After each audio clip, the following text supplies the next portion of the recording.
Let's make this quick off-the-cuff video about some really important advice, chess advice that I've picked up from a few Grandmaster lessons that I've had, and even just talking on Facebook to a renowned author and probably one of the best coaches in the world right now.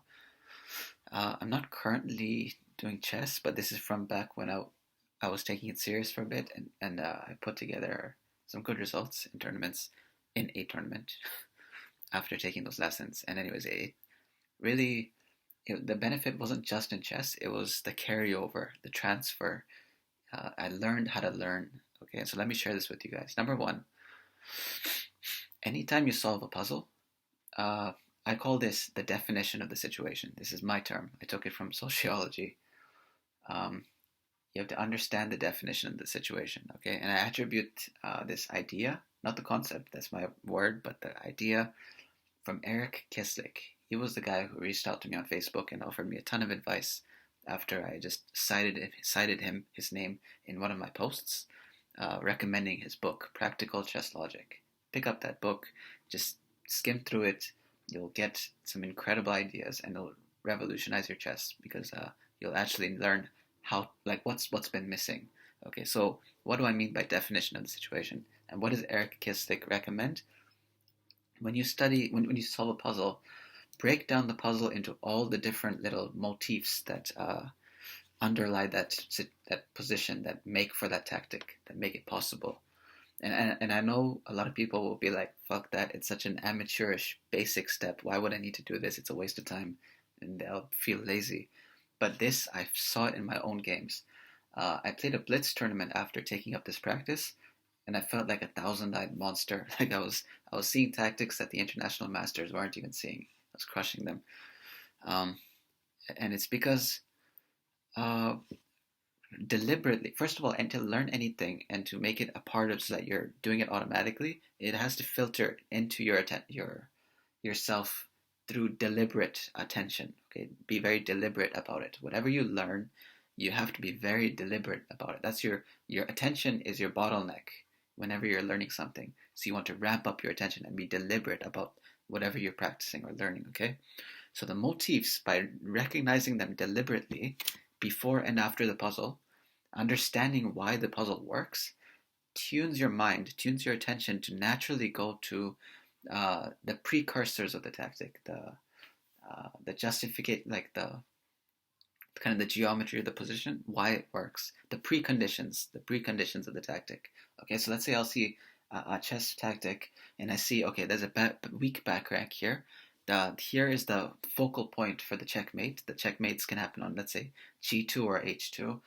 I've got a power balance square here. I've got an equal number of attackers and an equal number of defenses, which means if I can take one away, take a defender away, or if I can add an extra attacker, I'm going to win on that square. There'll be a power imbalance.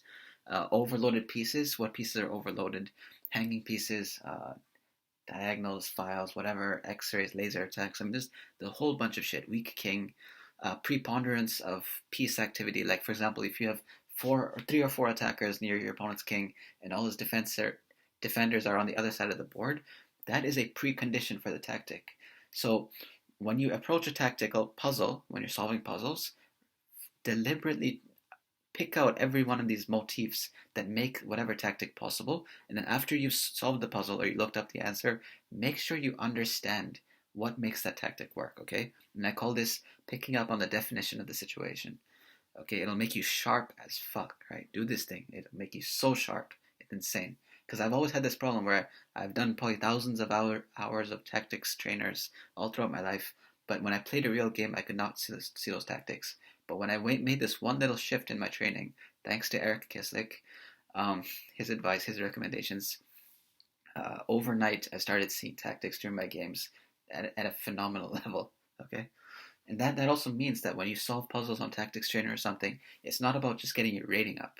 And that was one of the things, like Eric Kislick, he told me his chess.com tactics rating.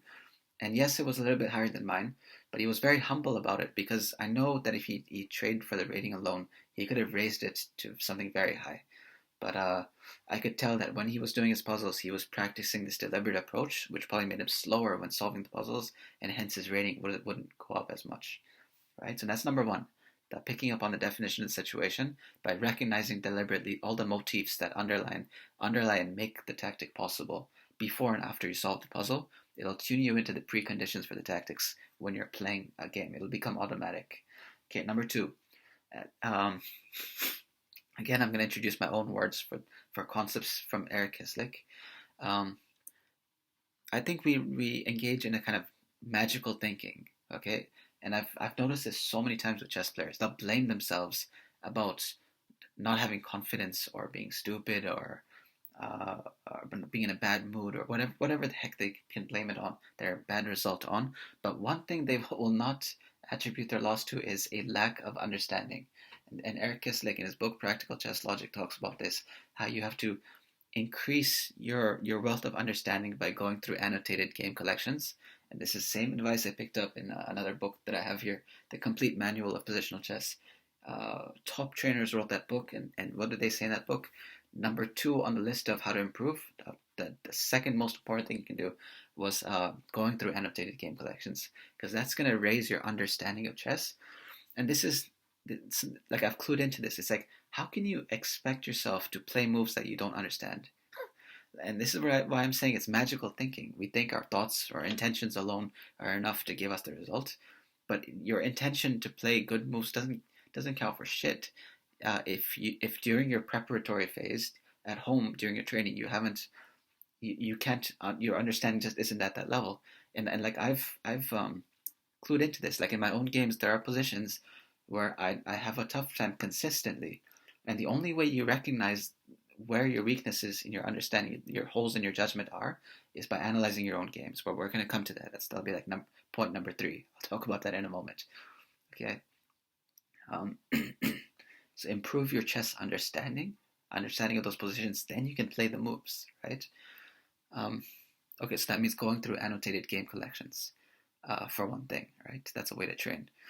Okay, number 3, analyzing your own games. Again, Eric Kislick makes a huge point about this, and the lessons I took with Grandmasters, they, at least one of them, he was, and actually another international master I've asked for advice in the past told me the same thing. He actually didn't even solve tactics puzzles. He would just analyze his own games. So when you're playing Blitz, make sure you're analyzing every game that you're playing. Otherwise, you're just playing a video game and you're not going to improve, okay? And this is where the real transfer over to the other areas of your life comes. Learning how to learn. If you approach chess the right way, you'll realize that you have to analyze your own games, and then you notice where to work on, right? And this is, people will just study random things. Like they'll be like, hey, Grandmasters do puzzles, so let me do some puzzles. Let me pick up Dvorsky's Endgame Manual and do that. Like, those are phenomenal ways to study. Do that, don't get me wrong. But you also have to have an idea of what's lacking in your game, and then go to work on that. And also, I remember one Grandmaster that I took lessons with, he said, play 4 games a day, 4 Blitz games a day, 3-minute games, and analyze each one. And in a year, think about how many positions you're seeing. Think about how many games you've analyzed. So 4 times 365. You're well over 1,000, well over 1,200. 1,200 games you're analyzing in a year. How many lessons can you derive? How many lessons can you draw from analyzing that many games in 1 year? Okay, that's by analyzing. But on the other hand, you see players who never analyze their games, and then after 20 years, they're at the exact same level, because they might have played 10,000 hours of chess. And I've logged into my friends' chess.com. I've seen their profiles on chess.com. They've got like 10,000 hours of playing chess, but they're same level that they were like 20 years ago, because they never analyzed their games. They didn't take anything away from each game. So each game you play is a valuable data that you can draw on to improve as a chess player. Okay. Next thing. How do you go about analyzing your games? So I asked the Grandmaster this, and he gives some amazing advice there.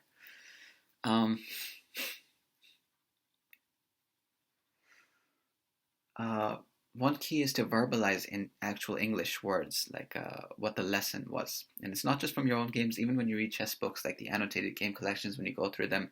I asked the Grandmaster, how do I go through this? Do I really have to read all the notation in this book? All the reams of analysis that the author is providing? But he said, no, just read the textual descriptions, the textual ideas that the author presents. And then even when you're just going through the game, even if there are no comments, write down at the end expressly, explicitly, in English words, what did you take away from that game? And I call this recapitulation. And again, this is one of the most valuable skills that I've taken away from chess and applied it to other areas of my life. That I recapitulate. Like at the end of the day, I'll recapitulate what I learned that day or what I could have worked on. And this is how I passed my driving test in one go. Because whenever I had a lesson, immediately after the lesson, I would write down what did I learn that lesson and where did I go wrong. Okay, uh, and this really paid off. And even when you okay, so that's one thing, recapitulation. And the other thing is when you analyze your own games, the engine will shut off your brain. Okay, so you don't just go in there and flip on the engine and start reading chess the analysis because you'll go brain dead. It happens to me. Instead, the Grandmaster told me you want to have your own um, assumptions, and then you use the engine to check your assumptions. That was the word you used, assumptions. Okay, the engine is there to check your assumptions. And this makes so much sense. It clicks because even when I've taken classes in school, they'll always give you learning objectives in the beginning. And having those learning objectives in your mind lets you tune into and pick up and better retain, absorb and retain the material presented in class. Okay? Um, so first you go through the game without the engine and you have your own assumptions. Then you flip on the engine to check if your assumptions are right or wrong. And that way you'll retain a lot more stuff and you'll actually be thinking and practicing thinking, whatever, yeah. And the other thing was even that recapitulation tip, it ties in with what a professor told us in class. And I didn't take it seriously back then, and I wouldn't have done it because I was too lazy. But now I realized like how much weight, like how much water that held, that advice. He told us, don't take notes during the lecture. Instead, just pay attention to the lecture, and then immediately after this class, then you take the notes. Then you write down what you remember from this lecture immediately after. And I didn't do it, of course, but now I realized the wisdom in that. That's the best way, because you get to pay attention during class, and then you also get to recapitulate after the class, and it's really, you're going to stick in your mind. Yeah. What else is there? So I covered definition of the situation. Go through annotated game collections to improve your chess understanding. Don't engage in magical thinking. Your intentions alone. And this is the thing. Like people, I call it overcoaching. It's a word I picked up in a book somewhere. And I saw it. My driving instructor was doing the same mistake. Like the overcoaching. When I make a mistake, he'll overcoach and say it's you have a lack of confidence or something. And no matter how true it is, it's not something actionable that I can work on. Um, and so this is kind of the magical thinking. People think they have some reservoir of ability that they're not tapping into in the moment, which is true to some extent, no doubt. But they don't realize that they just haven't prepped. They haven't done the specific learning. They don't have that understanding. And you have to improve your understanding so you can play the moves. How do you expect yourself to play moves where your understanding isn't even at that level, right? And I'm going to throw in some other tips here, just unloading in this video.